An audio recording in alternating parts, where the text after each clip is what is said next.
sometimes we look at college kids just having like, oh, they're just having fun, but then we judge another group of people differently just because of maybe class or something, or maybe what y'all said, they're not attractive. Or a stereotype. Or stereotype, right. And they're doing the exact same thing. Okay. But They were ugly though. shut up. But people are not ugly, they're just not attractive to you. Because I Oh bet hell you, no, they was ugly. listen, but changing that when it goes into the classroom, I wanted to point out that we romanticize the past. I never knew that there was a separation as it really. I knew that there were middle class people, but I didn't know there was such a divide as in like we heard on that video. And so I think that all of those things make a difference on how we think. Classism makes a difference on how we think, the mentality. Because sometimes you can even change class as far as your finances are concerned, but your mentality stays in the past. You still have that mentality, as we said with the basketball player. Yes, Zion Williamson. Yeah. Right. Well, even that saying about you can take the person out of the hood, but you can't take the hood out of the person. That mentality still follows them. So yeah, same concept. Right. So, but we will talk more about values and all that kind of stuff next week. Yeah, because you get, and I kind of assumed when I saw the video what direction you wanted to go, and or that you had an idea of the direction of the conversation, and you know how I feel about giving back to the community. So I was like, oh man, this is going to be a great conversation, and then we got into eugenics, and it did something else. So I was just curious. I think the main way that we can get back to community is just try to just teach better. I don't think that. I think the whole role of the plumber thing, the electrician thing.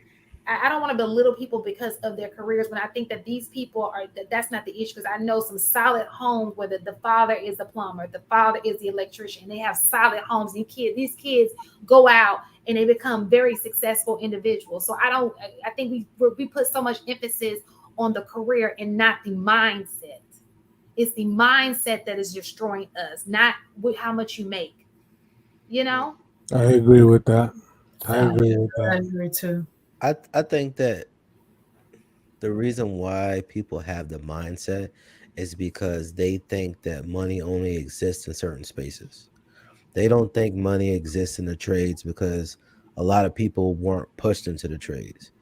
They see tech, they see influencers, they see people in suits, doctors, lawyers, entrepreneurs. They see these things as the things that make money, but they don't realize that the people that built the world that they live in were the people that they don't think make enough money. A lot of people in the trades make 50 to 100,000 based upon your area. More. And I would More than that, bro. And I would More. take it to. I know plumbers who are laughing their way to the bank.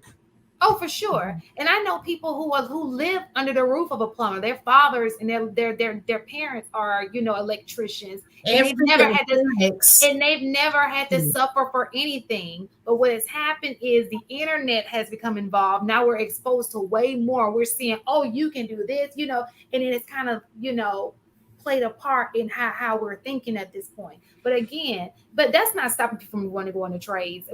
People put in trades, it doesn't stop that at all. I just want us to, especially for next week, focus on the mentality and how we change the mentality. Because I don't care how rich you are, how poor you are, if your mentality is effed up. Well, but I will say this. I think that it all starts at home. You know what I'm saying? For sure. You know what I'm saying? Trigger Mike said it best. Fix the family first. And once you do that, you could start the catalyst for everything that comes after that. Got to start teaching nutrition at home. Got to start talking about financial literacy. Teach your kids young. You know what I'm saying? Every time your uncle gives you money, you know what I'm saying, this percentage goes into this percentage goes into that. You know what I'm saying? Have Sunday dinners, you know what I'm saying, with your family. Have Sunday, or Friday night, family night, with games and stuff. Or maybe there's a night where you do a fun sort of financial literacy sort of puzzle and stuff like that to kind of encourage and create a consistency. We have to create a culture around excellence and building excellence thinking, right? So my question to you, Lewis, is how do we build that around around the lower class? Because I think once we move from the lower class to middle and upper, we're seeing a different mindset. We're seeing those things that you're talking about. It may not be all across the board, but it happens, I would say, at a higher level. So I think part of it, the question is, how do we get to that the lower uh, class of group to start um, I guess changing their mentality, or not necessarily changing their mentality, or providing, like what you said, opportunities or access, or those kind of things in terms of family building and things that they need to be doing at home. I would say that it really starts, as a group effort. There has to be a beacon to kind of start radiating the influences, right? It starts at the local level and then it spreads out more citywide, then at the regional level, state level, etc. Everything starts off small. Everything that has been created in life, even businesses, have started off small and have grown. That idea has to start as a local initiative, right? Where you have Saturday programs, right? There are places overseas where kids go to school 6, 7 days a week. Here you only go 5, and at that it's like part time practically.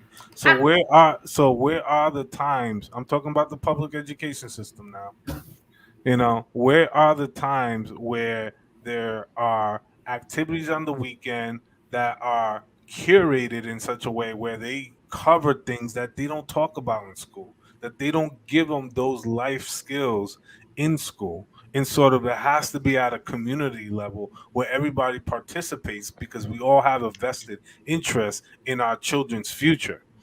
You know what I'm saying? Mistaken's kids, Harrison's kids, AP's kids, you know what I'm saying? We're all trying to push, you know, our kids in the role of excellence in whatever they do, but we have to put the skills and, in the exposure to them, right? Summertime when kids are out of school, you know what I'm saying? Instead of running around the house, they need to be exposed to other programs. They need to be able to travel. They need to be able to spend time doing a variety of things and learning about the world around them and how it works, right? And how they fit into that.